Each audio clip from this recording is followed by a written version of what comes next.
परमात्मा और किसान। एक बार एक किसान परमात्मा से बड़ा नाराज़ हो गया। कभी बाढ़ आ जाए, कभी सूखा पड़ जाए, कभी धूप बहुत तेज़ हो जाए तो कभी ओले पड़ जाए। हर बार कुछ न कुछ कारण से उसकी फसल थोड़ी ख़राब हो जाए। एक दिन बड़ा तंग आकर उसने परमात्मा से कहा, देखिए प्रभु, आप परमात्मा हैं, लेकिन लगता है आपको खेती बाड़ी की ज़्यादा जानकारी नहीं है। एक प्रार्थना है कि एक साल मुझे मौका दीजिए, जैसा मैं चाहूँ वैसा मौसम हो, फिर आप देखना मैं कैसे अन्न के भंडार भर दूंगा।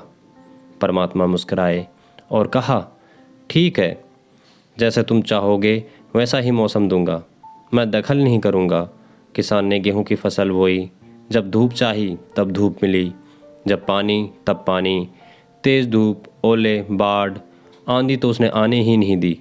समय के साथ फसल बढ़ी और किसान की खुशी भी, क्योंकि ऐसी फसल तो आज तक नहीं हुई थी। किसान ने मन ही मन सोचा, अब पता चलेगा परमात्मा को कि फसल कैसे करते हैं। बेकार ही इतने बरस हम किसानों को परेशान करते रहे। फसल काटने का समय भी आया। किसान बड़े गर्व से फसल काटने गया, लेकिन जैसे ही फसल काटने लगा, एकदम से छाती पर हाथ रखकर बैठ गया। गेहूं की एक भी बाली के अंदर गेहूं नहीं था। सारी बालियां अंदर से खाली थी। बड़ा दुखी होकर उसने परमात्मा से कहा, प्रभु, ये क्या हुआ? उसी तरह ज़िंदगी में भी अगर संघर्ष ना हो, चुनौती ना हो, तो आदमी खोखला ही रह जाता है।